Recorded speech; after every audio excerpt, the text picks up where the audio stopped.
Hey, how's it going everybody? Swagkage here, and today I'm going to be following up on a promise I made, I don't even know how long ago honestly, to talk about Shisui in one of these How Strong Is videos. This guy is surprisingly pretty popular, despite the fact that he doesn't appear in the series at all outside of flashbacks. And even in those flashbacks, he doesn't do a whole lot, but I do kinda get it. He is really cool in the Storm games at least. And whenever one of the characters mentions him, it's usually to talk about how much of a sick nasty ninja he was. The thing he gets the most hype for, as I'm sure many of you are already aware, is his unique Mangekyo Sharingan power, Kotoamatsukami. One thing that's worth noting is that as far as we know, Shisui is actually the only character to have the same jutsu in both eyes. The same almost applies to Obito, but even though both of his Mangekyo abilities have the same name, they do function in distinctly different ways. One is meant to be used at long range and the other is meant to be used at short range. Shisui's Mangekyo seem to be functionally identical, though it is hard to say for sure since we've only seen each one used once or twice. In any case, Kotoamatsukami is really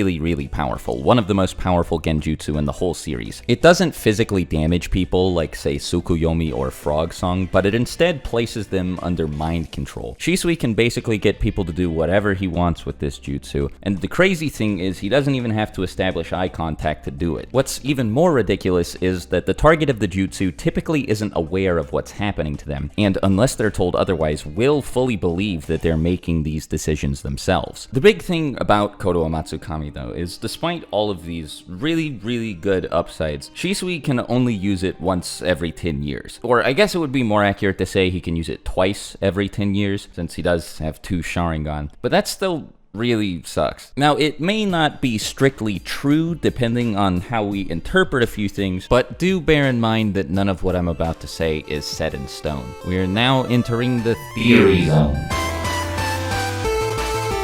So at the Swagkage summit, when Ao catches Danzo manipulating Mifune, he says a few things about Shisui and briefly explains how Kotoamatsukami works. The thing about this is, like, how would Ao know any of this? He does straight up say that he and Shisui fought before, and like, sure, but how does he know enough about Kotoamatsukami, a jutsu whose strength primarily lies in the fact that nobody knows it's even being used in the first place, to explain it to a room full of people if Shisui can only cast it once every 10 years? Now, I'm not saying this is a plot hole or anything, don't worry, just give me a second. Remember how at the beginning of the video I mentioned Shisui was kind of a special case because he's like the only Uchiha who has the same Mangekyo power in both eyes? Well, it is actually very possible that he's another Obito situation, where both jutsu have the same name, but function in ways that are slightly different. There actually do seem to be a few key differences between the one Shisui gave to Itachi and the one Danzo stole, and one of these is actually pretty noticeable. When Danzo used it to control Mifune, obviously he was able to do it without establishing eye contact, but Itachi's Chrome, meanwhile, clearly looked Itachi in the eye when casting it. Something else worth pointing out is that Mifune seemed to snap out of Danzo's control completely as soon as everybody pointed out to him that he was being manipulated. Itachi, meanwhile, knew the entire time that he was being controlled, explained to Naruto exactly how the genjutsu worked, and still never snapped out of it. The final difference is that despite Itachi's claims that the jutsu can only be used once every 10 years, Danzo claims he can use it multiple times in a single day. And this is partially explained by the fact that Danzo's body has been fortified by Hashirama's DNA and chakra, but it could also be explained by functional differences between both eyes. Now, whether you agree with this interpretation or not should affect how strong you think Shisui is, but it probably isn't true, or I at least think that it's safe to proceed under the assumption that it probably isn't true, since there's nothing in the series that indicates this aside from the bits and pieces of circumstantial evidence that I mentioned already. Now, let's move out of the theory zone and return to talking strictly about things we know for sure. Regardless of the presence of any functional differences between Shisui's eyes, there is something I feel pretty confident saying. Contrary to what I believe is a fairly popular opinion, this jutsu probably isn't the win button that many people seem to think it is. Now, I do get it, because based on what we know, you could make a fairly strong argument in favor of this being all Shisui needs to do to win a fight, but it doesn't appear to be something that Shisui can do instantly. I say this because he didn't use it to stop Danzo from taking one of his Sharingan, Sharingan, and we know he had at least one charge left at this point because he was planning on using Kotoamatsukami to stop the Uchiha coup altogether. I guess you could maybe argue that he really wanted to save the jutsu for Fugaku, but Shisui's smart enough to know that Danzo reaching for one of his eyes means he's probably about to lose it, so the only explanation that leaves us with is that he didn't have enough time to cast it. So this should mean that against really fast characters like Minato, he shouldn't be able to cast the jutsu and just win the fight for free. Even if you give him the benefit of the doubt and assume that he could have used Kotoamatsukami at any time but was just really hesitant to, that doesn't change anything for fights where we assume Shisui is in character. Against somebody like, again, Minato, he'd just end up waiting too long to use it and would probably end up dying by the time he realized he needed to. Speaking of his encounter with Danzo, by the way, there are actually a lot of different versions of this scene. In one of them, he even uses the Susanoo, but I will go ahead and say right now that this is non-canon. While it's perfectly reasonable to assume that Shisui can use the Susanoo because he has 2 Mangekyo Sharingan, since we've never actually seen him do it in any canon material, saying he can would be purely speculative. The Susanoo version of this scene is, if I had to rank them, probably the least authentic since it's from a game. There are 2 other interpretations, one from anime filler and one from a light novel, and this is the version we'll be using since it's the canon one. This is actually pretty good for Shisui since the light novel is the version where he comes out looking the best. The anime version specifically is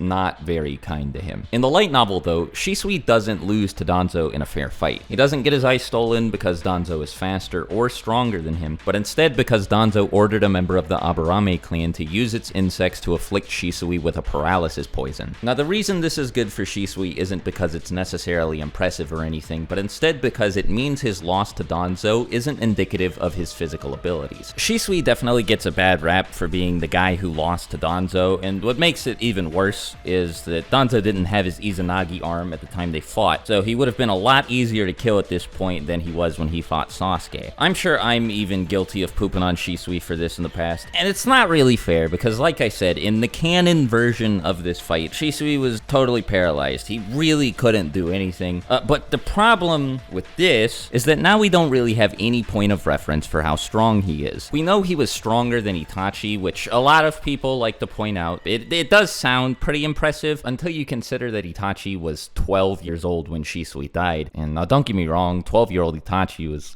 he was no joke. But a lot of people seem to think that Shisui would be able to box with full power, fully grown up adult Itachi, and that's just not true. Now what is a little more impressive is that he and Itachi are said to be the strongest 2 members of the entire Uchiha clan. And I don't know if this is supposed to be in terms of upward potential or just raw ability. I think the second one makes more sense based on the context in which this was said, but regardless, it's a little bit hard to extract anything from this because we don't know how strong the rest of the Uchiha clan was either. Before I go any further, I'd like to clarify that this was also said in reference to the members of the Uchiha clan who are currently alive in Konoha, so Madara, Obito, Izuna, these sorts of people were not taken into account when this was said. So while we can't really look at any feats from the people that Itachi and Shisui were being compared to, something that's pretty interesting is that Fugaku, Sasuke and Itachi's father, was considered for the position of Hokage. Of course, he wasn't actually appointed, but that very fact upset a lot of people, specifically members of the Uchiha clan. These people thought Fugaku was perfectly capable and was the right pick for the job, and saw the decision not to appoint him as a result of the clan's rocky relationship with the village's administration. Now, this narrative that he was cheated out of the position of Hokage may or may not be true, but let's also consider that Minato and Orochimaru were being considered for the position as well. For so many people to be so confident that Fugaku was more deserving of the seat of Hokage than either of them, you'd think Fugaku would have to be pretty strong. So if the statement about Shisui and Itachi is to be taken seriously, and they're both even more powerful than this, that would make Shisui Kage level at the bare minimum. This is somewhat supported by Obito's assessment of Itachi's strength when he joined the Akatsuki. Even at just 12 years old, Itachi was considered a rival to Obito by Obito Minato himself, the same guy who fought Minato and tamed the Nine Tails. The only other thing we really know about Shisui is that he was supposed to be pretty fast, and that he seems to have been more well known for this than for the power of Kotoamatsukami. After all, his nickname was Shisui the Teleporter, or Shisui of the Body Flicker, depending on your source, not Shisui of the Hypnotic Eye or whatever. There aren't a whole lot of Naruto characters with speed-based nicknames like this, so if we're being generous to him, it might even indicate that he was one of the fastest shinobi in the world, but realistically speaking, this doesn't tell us nearly as much as the other statements I went over. Anyway, that should cover everything important, but if I missed anything, feel free to let me know, and as always, thanks for watching. Till next time, talk to you later, and Merry Christmas. Swagkage out.